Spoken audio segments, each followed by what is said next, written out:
Politikers, kita udah masuk ke jam 5 lewat dikit. Nah, kita masuk ke segmen editorial review selanjutnya. Masih bahas soal kabinet baru yang terbentuk di masa kepemimpinan Pak Prabowo, yaitu Kabinet Merah Putih. Kita tadi udah ngobrol soal dari sisi politiknya, sekarang kita ngobrol lagi dari sisi ekonominya. Kalau tadi beban politik, sekarang beban ekonomi.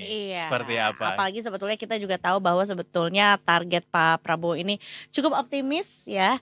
Gimana nih untuk bisa menuju ke target-target yang kemarin juga udah sempat disampaikan sebagian besarnya lah ya pada saat Pak Prabowo berpidato lah atau speech juga. Hari Tentu, ini kita akan berbicara dengan Pak Tauhid Ahmad, ekonom senior Indef yang juga sudah hadir di studio. Selamat sore Pak Tauhid. Selamat sore, apa kabar Mas Edo? Kabar baik Pak Tauhid, semoga sore. sehat juga Pak Tauhid ya. Terima kasih sudah menerjang macetnya ketendean Pak sore ini. Pak Tauhid ini mesti udah banyak juga ditanyain sama teman-teman wartawan gitu, bagaimana target ekonomi ini bisa dicapai dengan struktur kabinet yang sebesar ini. Kalau yang kita lihat kan kabinet ini punya struktur yang cukup gemuk gitu Pak. Orang gemuk tuh biasanya susah lari. Sementara kita tuh harus lari supaya bisa ngejar target yang cukup tinggi itu gitu. Gimana Pak? Kontradiktif kah atau gimana Pak? Ya, yang pertama kalau kita merefer ya apa yang disampaikan, yang di ngobrolnya ngadep ke kamera ini, apa yang disampaikan ya pada pidato kan jelas sebenarnya itu sangat menarik dan baik begitu ya, bahwa dengan kekayaan sumber daya alam kita harus kerja keras gitu, kemudian konsolidasi buat stabilitas ke pemenuhan kebutuhan pangan, sampai kemudian memang untuk mengurangi kemiskinan, bahkan ada lebih inklusif bagaimana tukang ojol dan sebagainya. Betul. Meskipun ada sedikit kritik buat apa G20 maupun kita masuk ke katakanlah ekonomi 16 besar begitu. Itu kritik apa sarkastik Pak? Saya nggak tahu ya, tapi menurut saya itu ya keungkapan kerisauan beliau begitu. Ada hal yang mungkin prinsip harus juga seimbang dengan situasi ada. Nah, kalau kita bedah lagi dengan asta cita maupun apa yang sedang dipikirkan oleh pemerintah, bagaimana bisa mencapai target-target tadi begitu ya. Misalnya saja bahwa pertumbuhan ekonomi harus bisa mencapai 8%. Ya, di akhir periode 2029, kemiskinan bisa mungkin mendekati 0%, termasuk juga angka pengangguran juga yang sama begitu ya. Kemiskinan kita sekarang 9%, pengangguran kita sekitar 5%. Nah, kalau pertumbuhan ekonomi on average 10 tahun terakhir sekitar 5% begitu. Tentu ketika katakanlah kita dihadapkan kemarin ada pengangkatan menteri plus juga wakil, memang dihadapkan pada ya realitasnya kita sudah menerima struktur yang gemuk nih.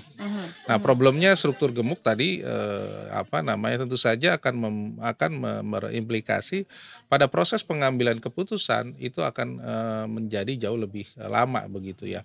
Yang pertama adalah tentu saja ada menteri-menteri baru, kementerian baru. Tentu ada reorganisasi eselon 1, eselon 2 mana yang kemudian akan mekar dan gabung jadi satu. Dan kedua ada nomenklatur baru, itu butuh proses. Nggak mungkin katakanlah kita bisa lari, menterinya aja belum dapat ruangan kan. Baru dianggarkan itu kan secara nomenklatur baru bisa di Januari 2025. Nah, kan harus, kalau sekarang kan nggak mungkin begitu ya. Karena apa? Kan misalnya ada kementerian baru, nomenklatur di APBN-nya belum ada disediakan. Sementara kemarin sudah diputuskan belum ada nama-nama kementerian baru. Nah, sehingga baru nanti di APBN perubahan itu baru diputuskan, sehingga secara organisasi pertanggungjawaban ya Januari Februari lah ketika sudah ditetapkan itu. Nah, belum lagi tadi perpindahan pejabat struktur dan sebagainya. Nah, itu akan terjadi kekurangan. Nah, memang akan ada peluang orang yang akan naik, tapi problemnya itu akan menjadi problem pengambilan keputusan. Yang kedua adalah soal koordinasi. Struktur gemuk itu biasanya koordinasinya akan semakin sulit. Seperti tadi misalnya Menko Perekonomian ya, dulu ya beberapa isu mengenai pangan itu menjadi bagian dari Menko Perekonomian ya. Nah, sekarang sudah ada Menko Pangan ya. Ketika katakanlah keputusan untuk katakanlah pada saat kita paceklik, kena terganggu El Nino sebagainya, itu kan dulu diputuskan oleh Menko Perekonomian, di bawahnya ada Menteri Pertanian, satu lagi Menteri Perdagangan. Ketika sekarang Menteri Pertanian menginduk ke Menko Pangan, sementara yang satu Menteri Perdagangan menginduk ke Menko Perekonomian, nah kan masing-masing akan menyuarakan aspirasinya. Nah, lalu proses pengambilan keputusannya tidak bisa oleh dua Menko. Ya. Oh mana begitu sama, dan akhirnya kan ke Pak Presiden lagi. Nah itu kan prosesnya akhirnya 2 kali lagi begitu. Nah itu yang kemudian tadi struktur gemuk proses pengambilan keputusan itu. Yang ketiga tentu saja adalah di segi anggaran. Nih, ketika gemuk, nih ya, sementara kita udah tahu dibatasi defisit kita 2,5an ya. Nah itu kan berarti anggaran karena KL-nya gemuk ya, itu kan membaginya akhirnya semua kan harus kebagian. Yang tadinya agak besaran dikit ya sekarang karena KL-nya harus juga semua dapat ya kecil-kecil. Jadi untuk melakukannya agak berat nih dengan anggaran yang tersedia begitu.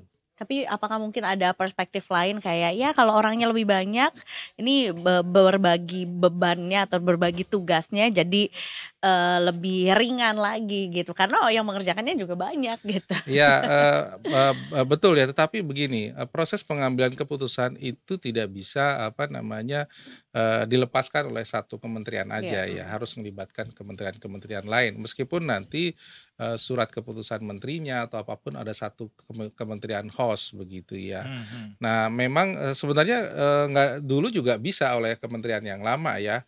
Tetapi itu akan jauh lebih efektif pada proses pengambilan keputusan dan eksekusinya begitu ya. Nah saya kira itu yang kemudian penting. Misalnya saja tadi kita bicara pangan kaitannya dengan impor begitu ya. Kemudian kita bicara misalnya kehutanan dan juga lingkungan hidup kan dipecah. Ya dulu benar-benar hutan itu dijaga agar agar tidak terjadi kerusakan ya. Visi lingkungannya ada dalam penjagaan hutan. Nah sekarang ketika katakanlah dipecah ya, yang satu adalah misalnya ya kalau karena lingkungan itu terpisah, dia akhirnya nggak bisa masuk ke kehutanan secara langsung, begitu ya. Ya akhirnya izin-izin untuk katakanlah perluasan perluasan untuk perubahan fungsi hutan dan sebagainya, ya sekarang jauh lebih mudah gitu. Kalau dulu kan dijagain katakanlah karena menterinya satu gitu. Kalau sekarang kan akhirnya harus diskusi lebih lama lagi. Nah, itu malah menjadi kurang efektif begitu ya. Memang untuk beberapa hal bisa fokus. Misalnya katakanlah dulu nggak ada yang ngurus transmigrasi eselon 1. Sekarang ada transmigrasi. Berarti dia ekskalasi, naik ke level kementerian begitu ya. Tapi dia harus berkoordinasi dengan ATR BPN gitu ya. Ini kan mungkin untuk menunjang program food estate di Papua atau di Kalimantan begitu. Nah, tapi saya kira nggak semua bisa kita samakan seperti itu begitu. Katakanlah ini ada plus minusnya begitu Pak Betul. Tauhid ya, bahwa kalau dia gemuk seperti sekarang ada plusnya seperti ini tapi minusnya gini. Kalau misalnya ramping plusnya gini, minusnya begini. Tapi kalau dengan kondisi yang sekarang ini kita bisa apa yang menjadi kunci kabinet ini akan berlangsung mulus Pak? Apakah presidennya kan Pak Prabowo, itu semua bisa digerakin atau apa yang kira-kira menjadi kunci? Saya kira kuncinya ketika tadi ya fungsi koordinasi itu dilakukan oleh seorang presiden itu berjalan efektif. Begitu ya, dan itu cepat mengambil keputusan ya. Apalagi ada tahu isu-isu yang sangat sensitif yang sifatnya lintas Kemenko. Nah itu berarti itu kuncinya adalah di Pak Presiden sendiri dalam pengambilan keputusan begitu ya. Yang kedua, desain perencanaan dan penganggaran itu harus kuat.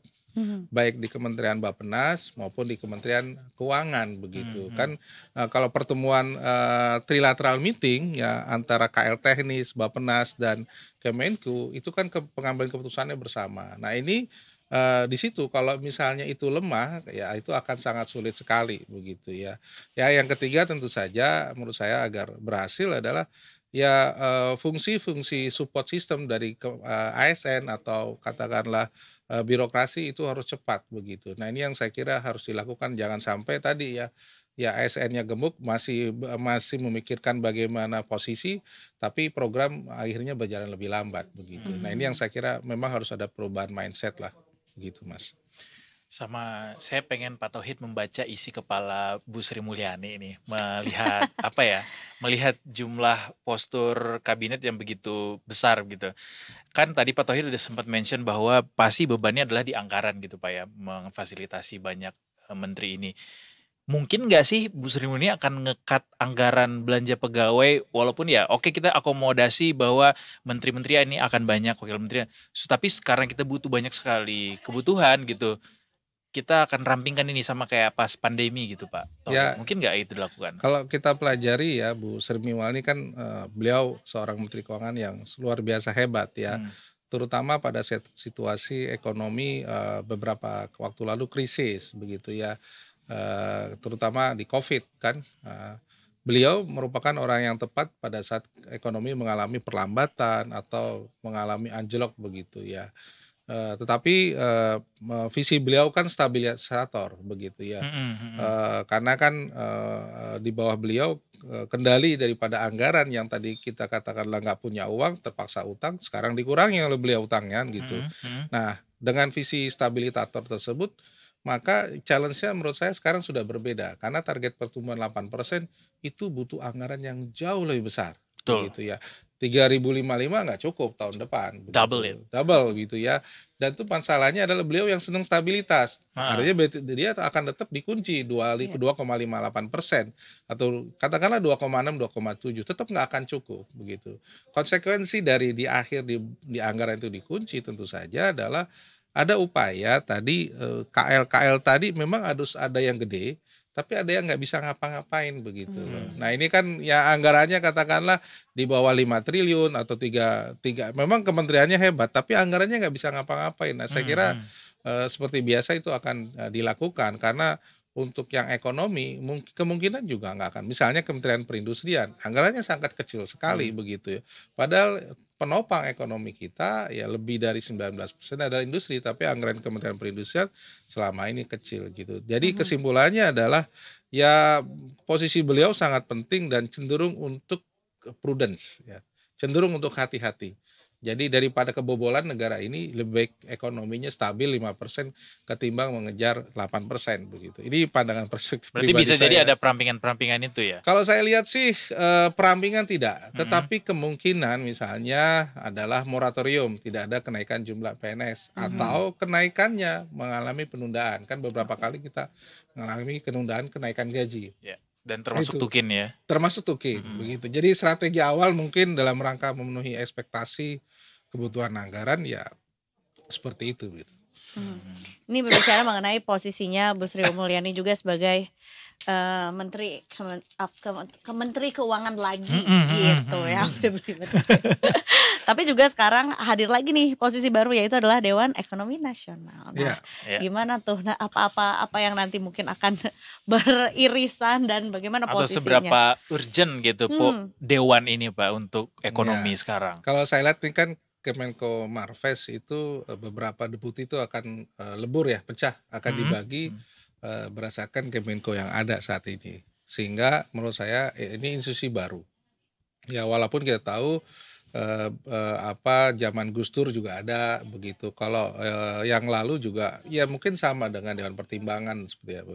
Nah fungsi ini sebenarnya memberikan masukan kepada presiden ya secara langsung baik diminta atau tidak begitu ya untuk policy-policy yang sangat strategis ya terhadap misalnya terhadap Astra maupun implementasinya nanti pada level policy di menteri-menteri yang ada di bawah begitu. Nah memang kalau saya lihat kalau misalnya katakanlah one team press tidak ada, maka ini bisa menggantikan posisi itu begitu ya. Tapi kalau ada one team press ini sama begitu, fungsinya kan memberikan nasihat. Nah kalau kita lihat kalau Dewan ini kan tidak punya kewenangan eksekusi, dia tidak bisa mengeluarkan surat keputusan dan sebagainya karena menteri yang punya buat surat keputusan. Kalau misalnya katakanlah tidak punya keputusan ya dia fungsinya mungkin sebagai sweetener begitu ya, pemanis untuk agar program-program yang dijalankan oleh Pak Prabowo itu bisa berjalan lebih baik begitu. Jadi fungsinya seperti itu, karena kan hanya memberikan masukan dan sebagainya. Oh, ini program ada yang benar, ini ada yang salah, ini evaluasinya gimana, sehingga ini yang harus dilakukan. Tetapi masalahnya adalah apakah rekomendasi dari dewan ini itu benar-benar dijalankan oleh menterinya atau tidak gitu. Nah, itu tergantung tentu saja adalah Pak Presiden begitu. Bisa iya, bisa juga tidak. Kan opsinya dewan kan memberikan Dewan Ekonomi memberikan pertimbangan, memberikan masukan kepada Pak Presiden maupun Menko mungkin begitu. Oke. Nanti berarti jalurnya akan seperti apa nih?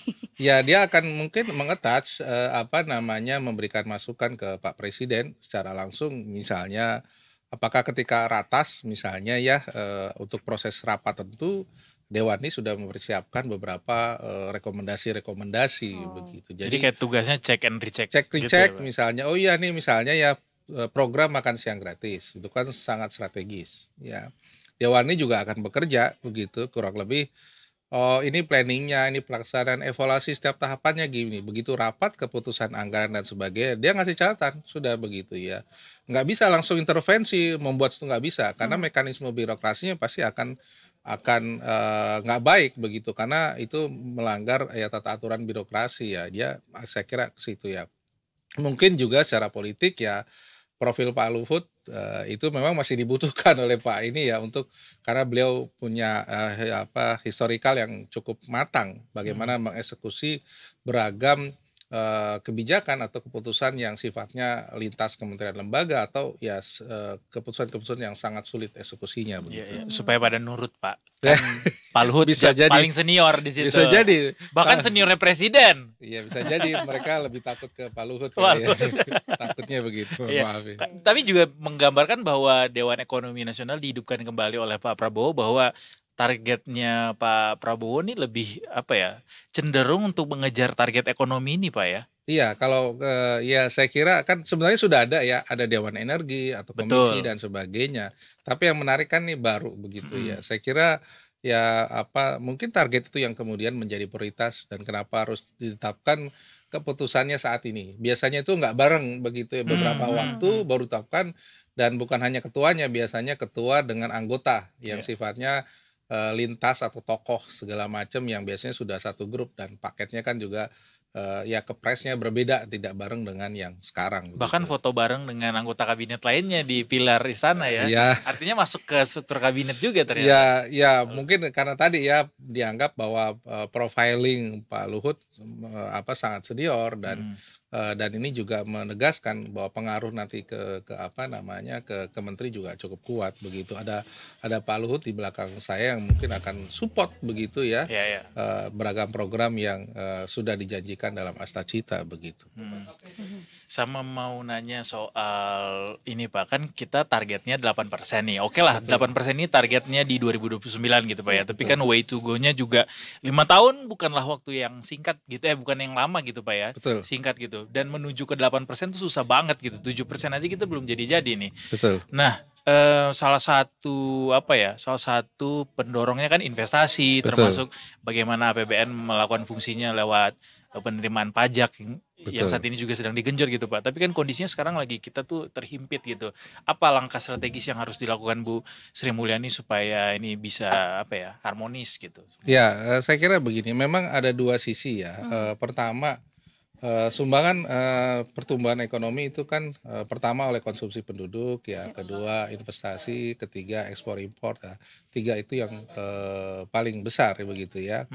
Kalau misalnya katakanlah investasi tadi, ya sebagian besar kalau misalnya investasi itu katakanlah 2029 kami pernah melihat hitungannya mungkin kebutuhannya sekitar 46.000 sampai 50.000 triliun. Untuk mencapai itu 8%. investasi 8% begitu. Jadi besar sekali begitu ya. Dan itu memang diharapkan dari masyarakat. Di dalamnya itu ada PMA PMDN sekitar 13.600 triliun begitu ya. Wah, itu hampir kenaikan 2 kali lipatnya lah dari periode Pak Jokowi begitu ya. Nah, apa yang harus dilakukan oleh Kementerian Keuangan ya? Memang sisi lain salah satu syarat ya agar investasi tumbuh di samping katakanlah adanya pelayanan katakanlah OSS kemudian perbaikan infrastruktur adalah bagaimana anggaran pemerintah itu bisa menjadi stimulus ya agar investor itu datang ke kita begitu. Insentif berarti. Insentif baik fiskal maupun non fiskal begitu ya. Nah, Kebijakan-kebijakan. tantangannya memang misalnya ya ini ternyata tidak semua para pelaku usaha katakanlah memanfaatkan soal ini begitu ya. Misalnya begini, mereka mendapatkan katakanlah insentif soal katakanlah super deduction tax. Jadi kalau perusahaan itu saya ingin dapat keringanan pajak sekian persen, jadi saya harus bisa melakukan training kepada para karyawan ataupun ada macam-macam lah gitu. Tetapi laporan keuangan saya betul-betul harus clean and clear gitu. Akhirnya kan nggak ada yang mau begitu. Ya sudah saya laporan biasa aja begitu kan. Nah itu yang kemudian menjadi challenge begitu. Sebenarnya itu disediakan fasilitas-fasilitas ya, baik tax allowance, tax, katakan macam-macam lah itu diberikan. Apalagi yang mereka memang berinvestasi di daerah ekonomi khusus ataupun kawasan industri. Nah problemnya adalah 5 tahun ke depan ya. Ini beban-beban itu akan semakin banyak gitu ya. Kita tahu ada PPN, BBM naik dan sebagainya.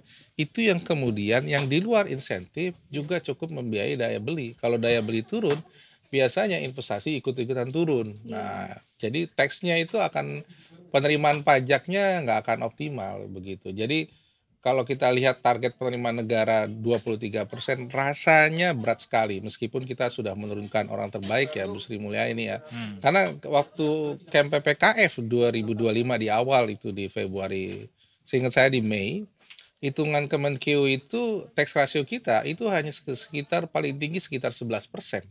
Itu resmi jadi sebelum ya saya nggak tahu nanti di APBN 2025 revisi Januari mungkin berubah tapi menurut saya itu the best way-nya sampai 2029 which is artinya itu berat banget begitu jadinya pilihannya adalah ya kemungkinan adalah akan terjadi pelebaran defisit karena tadi gitu ya di sektor swasta butuh investasi tetapi ya lagi-lagi datangnya adalah dari anggaran pemerintah dengan cara memperlebar defisit tadi begitu. Atau haruskah Kemenkeu bikin tax amnesty 3.0?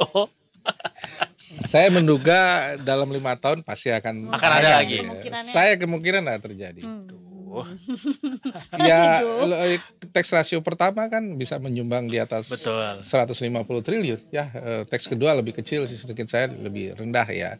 Ya kalau misalnya ternyata ditemukan ada sumber pendapatan yang belum masuk biasanya ya para pelaku usaha ya menunggu waktu itu tapi itu kan menjadi disinsentif orang nggak mau bayar pajak pada saat dibutuhkan nunggu tax amnesty mulu kan itu yang enak banget ya banyak pengampunan berkali-kali ya. Oke. Tapi berarti seberapa optimis Bapak sendiri untuk pertumbuhan ekonomi sampai 8% nih? Kalau saya kira sih, saya nggak yakin 8% ya. Tapi kalau 5,2, 5,3 rasanya masih by the end of 2029. 2029 ya. Paling tinggi 5,4, 5,5%. Berarti 6 pun kita akan agak sulit. berat. Ini beberapa lembaga internasional ya. Sampai 2006-2027 itu 5,2%. Karena memang kondisi eksternalnya agak sulit ya Pak. Dia sudah memperkirakan beberapa skenario ya. Jadi saya merefer beberapa lembaga yang saya percaya itu mereka sudah ngitung gitu ya. Berat begitu. Makanya ini agak menarik adalah kita ini punya target tinggi ya. Ya cuma sebagian besar kan beberapa menteri itu masih yang lama jadi harus butuh perubahan yang cukup besar lah begitu ya. Agak sulit membayangkan tiba-tiba China bawa investasi 25.000 triliun gitu Pak ya. Atau mungkin Elon Musk bawa Tesla dan SpaceX-nya dengan investasi 10.000 triliun agak sulit membayangkan Pak ya. Sama Pindad mungkin ya. Iya bisa. Bikin kendaraan. Oke baiklah 5,5% tapi ya nggak apa-apa. Mari kita kawal bersama ini seperti apa tapi itu tadi soal bagaimana ekonomi ini harus diraih. Tugas pertama berarti ini Pak ya, menaikkan daya beli Pak ya, yang bisa kita challenge gitu buat pemerintah yang baru ya. Betul, karena kan kita tahu daya beli ya kalau konsumsi masyarakat tuh 58%. Jadi kalau kita daya beli kita naikkan, kemarin growth-nya sekitar 4,9%. Kalau ingin ke 8%, maka daya beli juga naik hampir 8%-nya. Gitu. Berarti kan kantong masyarakat tuh harus kaya dulu. Harus Jadi, diisi. Iya. harus diisi dulu. Nah, itu ya. Jadi kuncinya ekonomi 8% kalau daya beli kita itu lebih tinggi, hampir 2 kali lipatnya dari kondisi sekarang di 2029. Iya. Dan judi online diberantas Pak ya. Otomatis itu harus lah, karena kan larinya ke situ Mas. Nanti bolong lagi Bolong kantongnya. lagi ya. Sebagian besar kan ya ketika daya beli susah, ya judi online-nya malah marak begitu kan, mengharapkan tahu ada dana masuk Dari besar mana gitu. Benar, gitu ya. benar. Ya harus lebih tegas lah sebetulnya ya, dengan kayaknya pemerintah sekarang mungkin cenderung lebih tegas lah ya. Kan udah dibekali sama pendidikan militer juga. Nanti Iya. ada ini lagi, retreat lagi di Magelang. Iya. Dan yang jelas adalah kita harus berani. Kita harus berani seperti yang dikatakan Pak Prabowo. Itu dulu, Iya, kita harus iya. berani. Ya saya kira ini kan artikulasi dari beliau, berarti para menteri diberikan kebebasan untuk keluar dari sarang nih, gitu ya. Oke, boleh menterinya lama, tapi mungkin gerakannya harusnya berbeda. Iya. Itu yang saya kira penting gitu, karena kalau sama juga takutnya 5% lagi. Nah, itu yang saya kira di-challenge kan, harus berani begitu. Iya. Challenge dari Pak Tauhid tuh katanya nggak bisa sampai 8%. Coba dibuktikan kalau gitu ya. Terima kasih banyak Pak Tauhid. Terima kasih atas waktunya. Sehat selalu Pak. Oke, makasih. Dan Terima jangan kasih kapok ketika selalu diundang sama Detik Pak ya. Terima Siap, kasih banyak siap, Pak siap. Tauhid.